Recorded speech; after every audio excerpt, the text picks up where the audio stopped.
Sunkishala pump house ఘటనపై ప్రభుత్వం serious అయింది. బాధ్యులపై చర్యలు తీసుకుంది సర్కార్.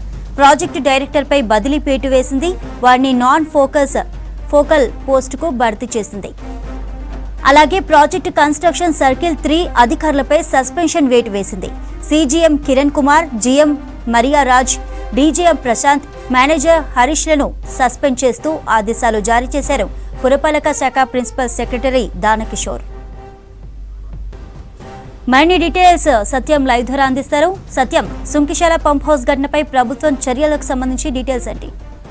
సుంకిశాల ఘటనకు సంబంధించి రాష్ట్ర ప్రభుత్వం సీరియస్గా తీసుకుంది. మున్సిపల్ శాఖ సంబంధిత అధికారులపై వేటు వేసింది. ఆ ప్రాజెక్టు సుంకిశాల ప్రాజెక్టు డైరెక్టర్గా ఉన్న అధికారిని బదిలీ వేటు వేసింది. ఆయనని ప్రాధాన్యత లేని పోస్టులో ఆయనను బదిలీకి స్థానచలనం చేసింది. ఇక ఆయనతో పాటు ప్రాజెక్ట్ డైరెక్టర్ 3లో పనిచేస్తున్న అధికారిని సస్పెండ్ చేసింది. వారితో పాటు సీజీఎంగా ఉన్న కిరణ్ కుమార్, అదేవిధంగా జీఎంగా ఉన్న మరియారాజ్, డీజీఎంగా పనిచేసిన ప్రశాంత్, అదేవిధంగా మేనేజర్గా పనిచేస్తున్న హరీష్ని 4 అధికారులను కూడా సస్పెండ్ చేస్తున్నట్టుగా మున్సిపల్ శాఖ ఆదేశాలు జారీ చేసింది. ఇంకా సుంకిశాల ఘటన జరిగిన వెంటనే జలమండలి ఉన్నత అధికారులతో కమిటీని ఏర్పాటు చేసింది. ఆ కమిటీ రిపోర్టులు ఇచ్చింది. ఎవరైతే విధుల్లో నిర్లక్ష్యం వహించారో ఆ ఇంజనీర్లందరినీ కూడా సస్పెండ్ చేయాలనే కమిటీ సూచనలు చేయడంతో మున్సిపల్ శాఖ ప్రిన్సిపల్ సెక్రటరీ దానకిషోర్ ఈ 5 అధికారులను సస్పెండ్ చేస్తూ మరో ప్రాజెక్ట్ డైరెక్టర్గా ఉన్న అధికారిని బదిలీ వేటు వేసింది. ఇక తర్వాత ఎందుకు నిర్లక్ష్యం వహించారో, ఎవరు దీనికి ప్రధాన కారణం, ఆ రోజు జరిగిన ఘటనకు సంబంధించి ముందస్తుగా అధికారులు ఎందుకు ప్రమాదాన్ని పసిగట్టలేకపోయారు, నాగార్జున సాగర్ బ్యాక్ వాటర్ పెరుగుతున్న కొద్దీ ఆ వర్క్ని ఎందుకు ఆపలేకపోయారనే అంశం సంబంధించి ఈ దర్యాప్తు జరగడానికి ఉన్నత స్థాయి అధికారులతో ఒక కమిటీ ఏర్పాటు చేసింది. ఆ కమిటీ ఉన్నత స్థాయి దర్యాప్తుకు ఆదేశించింది. ఇక ఏదైతే నిర్మాణ సంస్థ ఉందో మెగా నిర్మాణ సంస్థ సంబంధించి ఆ సంస్థకు షోకాజ్ నోటీస్ జారీ చేసింది.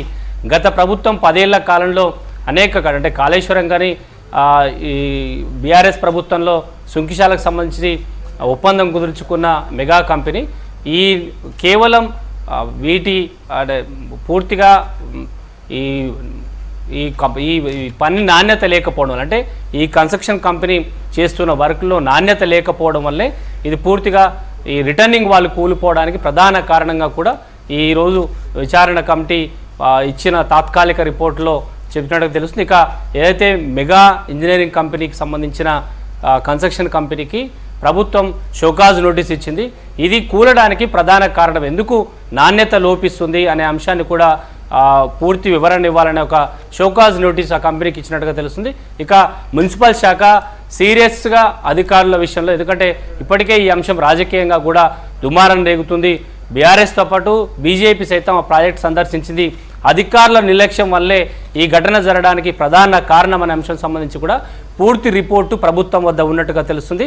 మున్సిపల్లో ఇంజనీరింగ్ అధికారులుగా ఉన్న ఈ సుంకిశాల ప్రాజెక్టు పనిచేస్తున్న కీలక 5 అధికారులపై సస్పెండ్ వేటుతో పాటు ఆ ప్రాజెక్ట్ డైరెక్టర్గా పనిచేస్తున్న అధికారిని బదిలీ వేటు వేసింది. ఇది తాత్కాలికమే. ఒకవేళ పూర్తి దర్యాప్తు రిపోర్టు వచ్చిన తర్వాత అధికారులు అదేవిధంగా కన్స్ట్రక్షన్ కంపెనీ పైన కూడా ప్రభుత్వం